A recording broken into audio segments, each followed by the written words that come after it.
She hit the pavement hard. Glass shattered, blood at her knee, and he laughed. Black women are supposed to bow their heads and cry.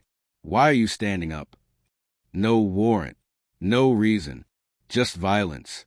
In broad daylight, on a crowded street, and no one stepped in. But what he didn't know, the woman he tried to humiliate was an undercover agent from the Federal Bureau of Ethical Affairs, and she'd been tracking him for 8 months. What state are you watching from? Could something like this happen where you live? If this is your first time here, welcome to Mr. 7 Stories. Hit like, subscribe, and drop your state in the comments. Now, let's dive into today's story. Once upon a time, Clearbrook was the kind of town you'd find on a postcard, where every lawn was trimmed with care, ice cream trucks chimed down the streets, and strangers were greeted like old friends. It was a place where police officers didn't just enforce the law. They played baseball with neighborhood kids, helped elderly folks cross the street, and drank coffee at Milo's Diner like everyone else. But that was a long time ago.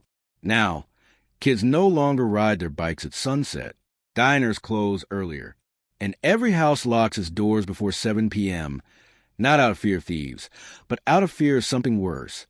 The very people sworn to protect them. In Clearbrook, fear doesn't come from the shadows. It comes from flashing red and blue lights. A patrol car pulling up to the curb could mean someone never makes it home. Everyone knows it. No one says it. They call it the code of silence. It's not written down anywhere, but you can see in the eyes of mothers who pull their children close when an officer walks by. It's in the stiff smiles of shopkeepers when Officer Brennan Cade steps inside. No one asks why he drops by every week. No one questions why his random checks always happen right at closing time. Colton R. Maddox, 45, is the head of Clearbrook's police force. On paper, he's the keeper of law and order. In practice, he is the law. He doesn't enforce justice. He rewrites it to his liking. Rumor has it Maddox once made a fentanyl trafficker's charges disappear with a single phone call, that he treats investigations like flipping through a book, choosing which stories survive and which vanish. No one has dared to speak out publicly, because the ones who tried disappeared.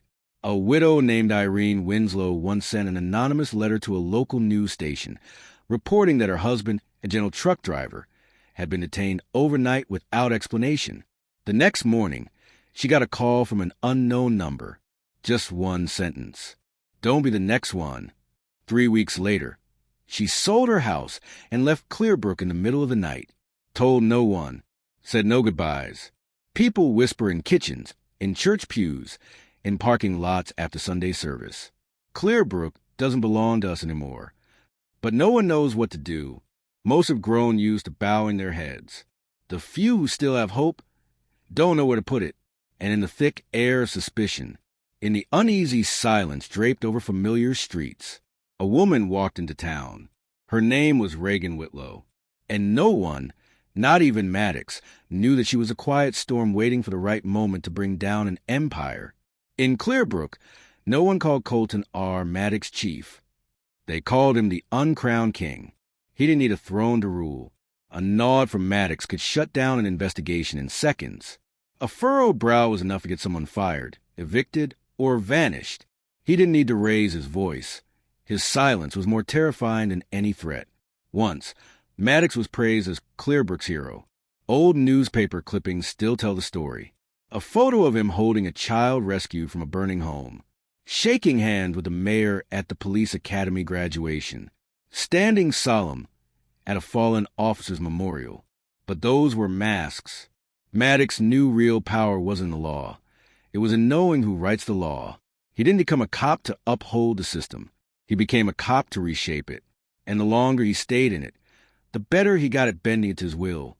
From a locked meeting room inside the Clearbrook Police Department, Maddox built his own underground network, running operations that range from extorting small business owners, skimming seized property, to manipulating county-level investigations. All the contributions were laundered through front companies, a local security firm, a fake scholarship fund, even a youth soccer club with Maddox himself listed as the official sponsor. Every single dollar had a place in a corruption scheme so meticulously designed, it sent chills down the spine. And he didn't work alone. Every empire needs an enforcer. And for Maddox, that enforcer was Brennan Cade. Cade didn't believe in limits. He didn't believe in moderation. And he'd never lost a single off-the-record interrogation. He was terror incarnate, just not in black, but in a police uniform.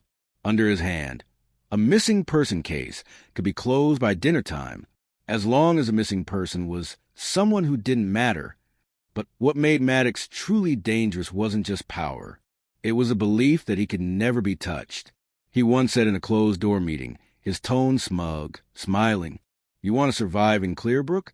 Then stop asking why no one investigates me, and start asking why every investigation ends just in time." And for nearly 20 years, he was right. No one could lay a finger on him. Cops with a conscience, they either transferred out or quit. Curious journalists, one burnt car, one threat to a loved one, and the story vanished. To the public, Maddox wasn't just a man in charge. He was the power. So when Reagan Whitlow arrived in Clearbrook, a quiet woman in simple clothes, tucked away in the Eastwell County Courthouse Records office, no one paid attention. Perfect, because nothing is more dangerous than a storm no one sees coming. If Colton Maddox was the king of Clearbrook, then Brennan Cade, age 42, was the most loyal dog he ever raised. Cade didn't look like a brute. He was tall, clean-cut, hair buzz high. His uniform was always pressed to perfection. He had a handshake firm as granite and a voice warm enough to convince housewives they were talking to a hero. But behind the rows of medals in his office, plaques for bravery, community service, lay a truth that everyone in town knew, but no one dared to say out loud. Cade wasn't a cop. He was a weapon with a badge. If someone refused to pay safety dues to Maddox's crew, Cade was the one who knocked. No warrant, no cause, just a boot through the door and a bark. Clearbrook PD. We've got a few questions. And the only real question was, you want your left ear or right eye bruised first? No body cams, no paperwork, no rules. If anyone fought back, the report simply read, resisting arrest. Simple, clean. The local prosecutors, most of them protected by Maddox, never brought a single charge against Cade, not once in 12 years. Once, a young reporter from Raleigh named Drew Watson, smart, sharp, full of fire, wrote a short expose on an independent blog. He listed a series of suspicious cases inside Clearbrook PD. Just days later, his car went up in flames outside his home. Cause of fire? Fuel leak. No arrests were made. Drew left the state within a week. Disappeared. Another time, a grocery store owner named Rosalind Tate refused to pay the monthly security fee. 2 nights later, her storefront was smashed in, cash stolen, a red message sprayed on the wall, "Stay quiet or close shop."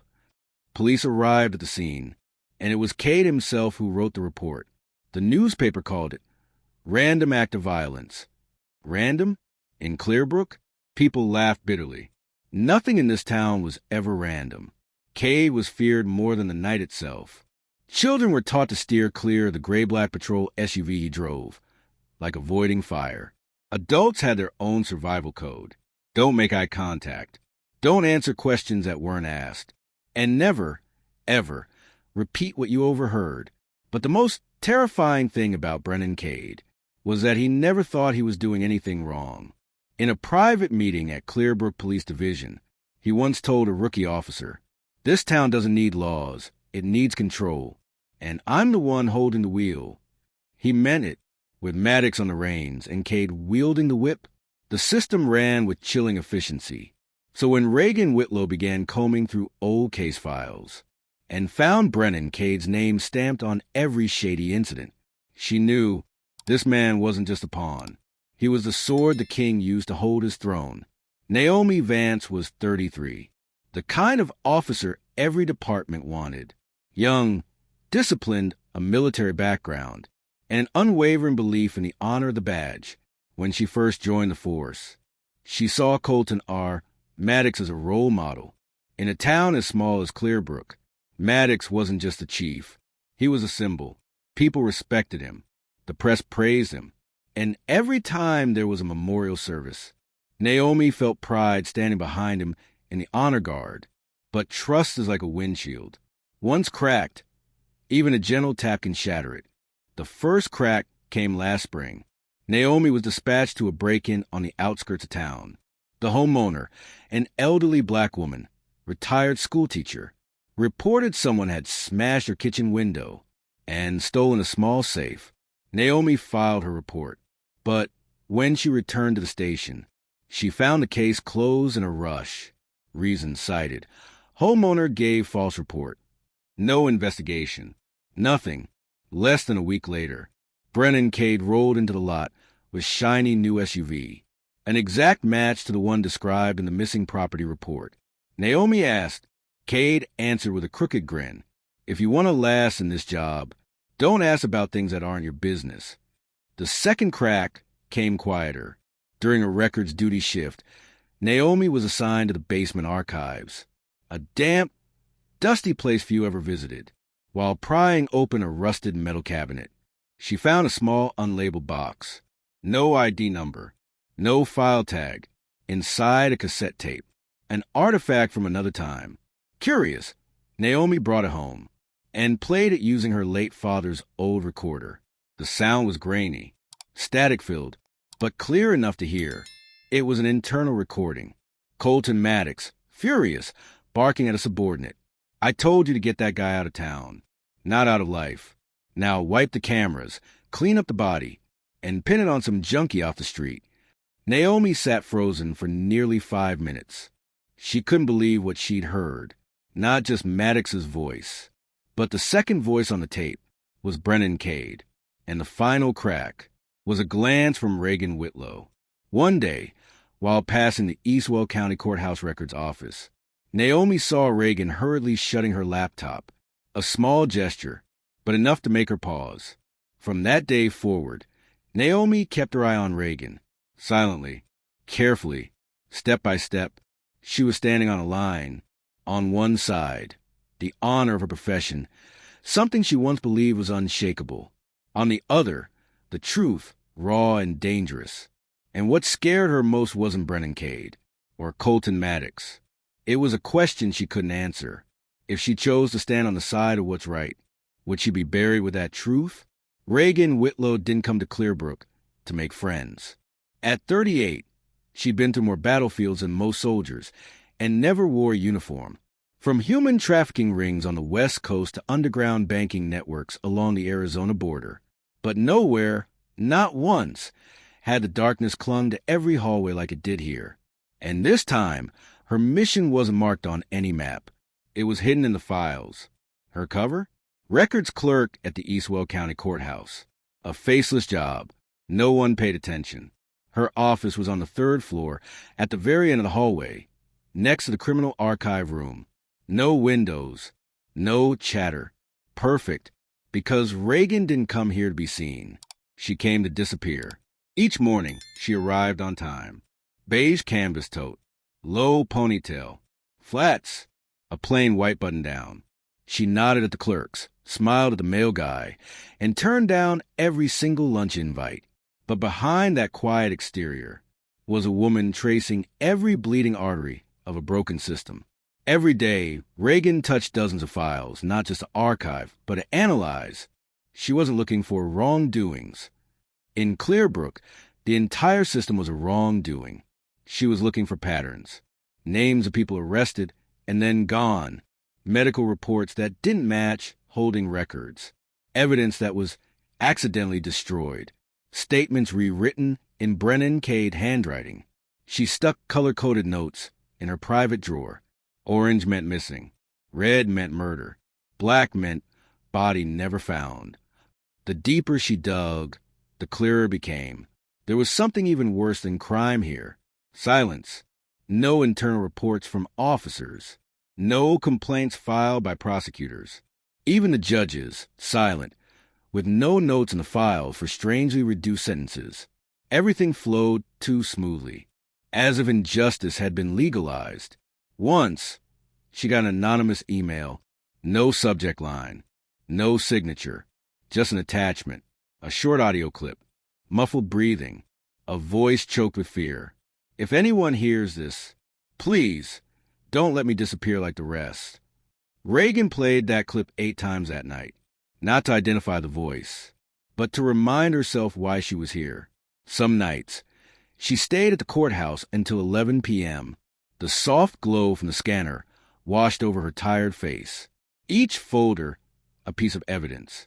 Each page, a puzzle piece in the filthy portrait Maddox had painted over 2 decades. But Reagan knew she couldn't move alone, not in a place where one wrong step could cost her life. And what worried her most wasn't Maddox or Cade. It was Naomi Vance's eyes, showing up more and more behind her. Not hostile, not accusatory, just too observant. Reagan Whitlow didn't go out much at night. But that evening, she sat alone in the far corner of Milo's diner. Her hand rested on a cup of cold black coffee. The neon lights blinked, casting shadows over a table worn with scratches. No one noticed her, and that's exactly why she chose the place. Until Jared Ellison walked in. Jared wasn't like the men who'd lived in Clearbrook all their lives. He didn't lower his head, didn't shrink at the sight of a badge, didn't flinch when silence was expected. He used to work as a utility technician, graying curls at his temples, and those eyes that locked him like a lens, never blinking. The kind of man a system like Maddox's hated most, because men like him didn't know how to be afraid. He slid into the seat across from Reagan, swift but unrushed, from his worn canvas jacket. He pulled out a thin manila envelope and set it on the table. His eyes scanned the diner, then settled on hers. No small talk, no pleasantries, just one line. I don't know who you are, but I know you do the right thing. Reagan reached for the envelope. Inside was a blurry photo, taken from a distance. Unclear focus, but unmistakable detail. Brennan Cade, handing over a sealed evidence bag to a stranger behind the old supply shed at Clearbrook Tools. And in the faint light behind them was the half-visible face of Colton R. Maddox. Reagan looked up.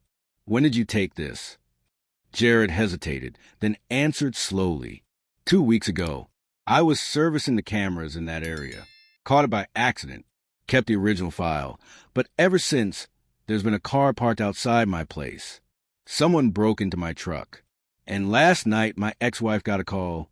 Said if I cared about seeing my kid at Christmas, I should leave Clearbrook. He gave a dry laugh, fingers resting on the untouched glass of water. I know I won't live long holding on to this. But if I give it to you, maybe it'll make it where it needs to go. A cold wind slipped through the door every time someone entered the diner. But Reagan knew the chill she felt now wasn't from the weather. It came from the eyes of a man who had just chosen sacrifice. Jared stood, his voice low. If something happens to me, promise me this doesn't disappear. Reagan nodded. She didn't need to swear. She had already decided long ago. That was the last time she ever saw Jared Ellison. 2 days later, the news broke. A single-car crash off Route 13 near the South Hollow Marsh. Lost control. Hit a power pole. Caught fire. No survivors. The body was too badly burned for visual ID. And most telling of all, no traffic cam caught the accident. Only Reagan knew Jared hadn't lost control. He'd been erased. And in that envelope, there was something else. A small black USB drive with a label written in shaky pen. If I don't make it, this will speak for me. You're following the story with us. And if you believe justice should never be silent, hit subscribe so you don't miss what lies behind the shadows. In the days after Jared Ellison's death, Reagan Whitlow rarely left her third-floor office at the East Weld County Courthouse. The desk lamp stayed on late. The blinds never opened. And the black USB he left behind became the living soul of her second left drawer. The files on the USB were a mess. Photos, videos, recording fragmented clips. No order, no labels. But Reagan knew one thing.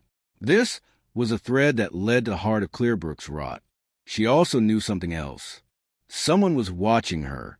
Not Maddox, not Cade, Naomi Vance. Reagan had felt that gaze for weeks, but recently it was no longer suspicion. She saw Naomi show up in the hallway at the exact same time she left her office. She heard the steady footsteps behind her as she turned corners near the records room, and just yesterday, as she was rechecking the original report on the Rosalind Tate fire, Reagan heard the soft click of a photo being taken. Then silence. Naomi didn't confront her. She collected, just like Reagan used to. That afternoon, as the sun spilled amber light across the courthouse's stone steps, Reagan stepped into the hallway and ran directly into Naomi. This time it wasn't chance. It wasn't timing. Two women, one burying the truth, one digging it up. Naomi leaned against the wall, arms crossed, her gaze hard as steel. "You always work this late?" Reagan replied, calmly as ever, "I like order, and the daytime has a bit too much noise." Naomi didn't smile. She stepped forward. "I checked the record request system. You reviewed over 30 cases closed more than 10 years ago, most linked to Officer Cade or Maddox's men." Reagan held her breath, half a second. She'd expected this, but hearing out loud still sent a cold surge through her blood. "What are you looking for?" Naomi asked. Her voice was soft, but sharp as a scalpel. Reagan met her eyes, didn't blink.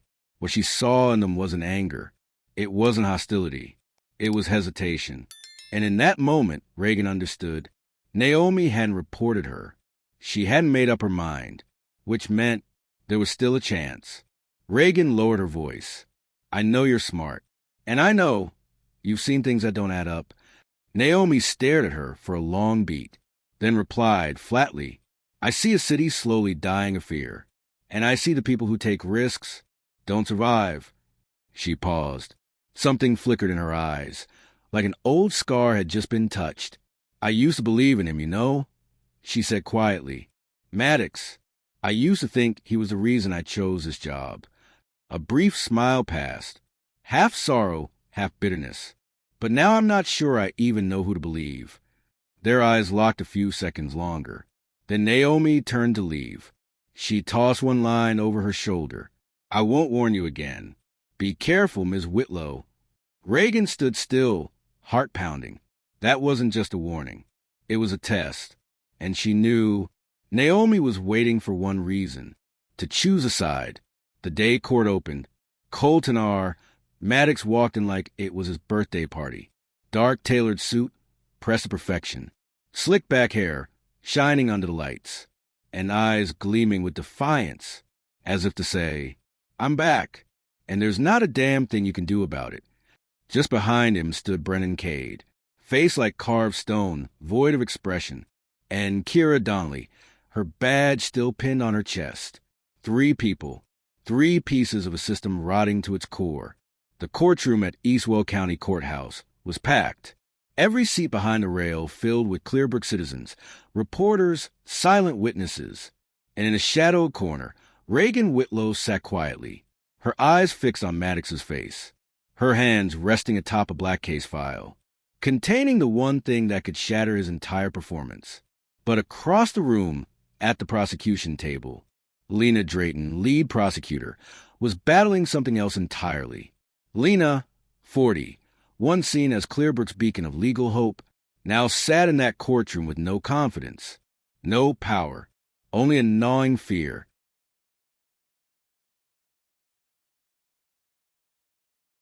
And a phone tucked deep in her blazer pocket, still buzzing with a message received 45 minutes earlier. "Withdraw, or your 12-year-old daughter won't make it home tonight." She told no one. She flagged it to a federal agent embedded in the security detail. But deep down she knew laws don't protect you when the man who bends them is sitting smugly in the courtroom. The trial began with a performance worthy of theater. Maddox's defense attorney, a silver-haired man named Declan Royce, stepped forward, presenting a thick stack of documents staged like a symphony of deceit, edited witness statements, swap case files, video footage, expertly cut and manipulated. "Your Honor," Royce declared, his voice soaked in drama, "we have evidence that these charges are part of a deliberate effort to destroy a decorated officer's career. Gasps filled the courtroom. A few reporters jumped to their feet, flipping notebooks open, keyboards clicking frantically. Judge Everett Mallory frowned, opened the file, just handed to him, and slowly turned each page. And then a sharp, high-pitched sound cut through the silence. It came from his inside jacket pocket. Not a ringtone, a preloaded audio recording. A deep male voice echoed across the courtroom. Clear, deliberate. "Don't forget, Judge Mallory, your son still attends school in Raleigh, and we know exactly where his car is parked each night." A dead second of silence. Maddox didn't flinch, but his eyes narrowed, then curled into a smug smile. No pretense. No need to hide, as if to say, "This is my playground." Lena Drayton clenched her fists, nails digging into skin. No one objected. No security officer moved, because everyone knew this wasn't just a threat. It was a reminder. In Clearbrook, justice was no longer a set of brass scales. It was a double-edged blade, and anyone holding it could be cut just as deep. In that moment, Reagan Whitlow realized, if anything was going to change, she couldn't wait for justice to wake up. She would have to force it open. The air in the courtroom was still, like a lake just struck by a stone. Silent, heavy, chilling. Judge Everett Mallory still hadn't spoken. After that chilling recording echoed from his own coat pocket, Maddox sat at ease, as if he were the one holding the gavel. The prosecution looked frozen. Some in the audience bowed their heads. A few wiped quiet tears. And then Reagan Whitlow stood. If you follow the story this far, chances are you're like me, waiting your whole life for this moment. Don't forget to hit subscribe and help us bring light to the truths buried in silence. No one noticed her at first, just a tiny records clerk, sitting quietly at the end of the back row. But when Reagan stepped into the center aisle, black case file in hand, her low heels tapping crisply against the stone floor, every eye in the courtroom turned toward her. Lena Drayton leaned forward slightly, as if sensing something shift. Reagan stopped beside the prosecution table. Her voice rang out, clear and steady, like a marker planted in the ground. "Your Honor, I request to speak under special investigative authority in this case. My name is Reagan Whitlow, Senior Investigative Agent, Federal Bureau of Ethical Affairs." A soft clatter echoed from the back, a pen slipping from someone's hand. The prosecution was frozen. The defense. Maddox tilted his head back and gave a dry laugh. Cade raised an eyebrow. Defense attorney Declan Royce exhaled, like someone watching his script fall apart. "I've been operating undercover at Eastwell County Courthouse for the past 8 months, gathering data and evidence related to systemic corruption involving Officer Colton Maddox, Officer Brennan Cade, and their associates." Reagan placed a small black USB drive on the judge's bench. "Your Honor, this device contains raw, unedited recordings, original video footage, and the sworn statement of the source who provided the tip, Mr. Jared Ellison, who is now deceased under what I believe to be a staged accident. I've backed up the contents of this device," she continued, eyes locked on Maddox. "One copy has been sent to 2 independent news outlets and 1 federal witness protection group. If anything happens to me, the truth will still come out." Judge Mallory reached for the USB. His hand trembled. "Agent Whitlow, do you have verified evidence to support these allegations?" Reagan nodded, opening the black folder. Not just verified, unshakable. A large monitor in the courtroom flickered on. A video began to play, grainy footage from a hidden angle, behind the storage shed at Clearbrook Tools. Cade, holding an evidence bag, handing it off to an unidentified man. Nearby, Maddox stood with his arms crossed, saying, "That thing's worth triple if you know how to keep quiet. I don't care what case it came from. All that matters is who holds it and who lives." Gasps erupted. Someone stood up in shock. But Reagan wasn't finished. Next is a final voice recording of Jared Ellison, made shortly before his death. The audio began to play. Jared's voice shaky but clear. "If anyone hears this, Please do what I couldn't. Clearbrook deserves the truth, and my son deserves to grow up in a town where he doesn't fear the police. As the recording ended, a heavy silence blanketed the room. Then one clap, then another, and then the entire back row rose to their feet, applauding not a performance, but the moment justice finally raised its head in Clearbrook. Maddox shot up from his seat. This is staged. A dirty setup. Reagan didn't turn. She kept her eyes on the judge. Justice can't be staged, Mr. Maddox. But fear? That can be unlearned. Today is day one. That's when Judge Mallory gave a slow nod, his hand resting on the wooden gavel. For the first time, his eyes met Maddox's without flinching. The court will reopen the entire investigation. Mr. Colton Maddox, Mr. Brennan Cade, you are hereby remanded into federal custody pending further inquiry. Colton R. Maddox was handcuffed in front of the entire town. Judge Mallory's gavel echoed one last time as federal agents escorted Maddox from the courtroom, his once proud badge now just a useless piece of metal, outside the Eastwell County Courthouse. The people of Clearbrook spilled onto the sidewalks, not in silence this time, but in cheers, applause, and tears. Elderly couples stood by the security railing, their hands trembling as they held each other tight. We lived long enough to see justice come home. Reagan Whitlow stepped down the courthouse stairs. The evening sun stretched long across the hot pavement. She didn't smile. She didn't raise a fist like a storybook hero. She just stood, quietly, watching, because she knew something the crowd hadn't yet realized. This wasn't the end. It was only the beginning. Her phone buzzed. An unknown number. No caller ID. No area code. She hesitated, then answered. A man's voice came through, calm, polite, and cold enough to freeze her spine. You did what most thought was impossible. Took down Maddox. Impressive. Reagan gripped the phone tighter. Who are you? We're the ones behind the ones you thought were untouchable. Maddox? Just a tool. A cog in the machine. And you just tapped the casing. Ashridge. Belmont. Rivington. Halston. The names rolled out slowly, as if teaching her how to pronounce towns no longer anonymous. You thought Clearbrook was a center? No, Ms. Whitlow. It was just a draft. Reagan's voice was quiet, firm.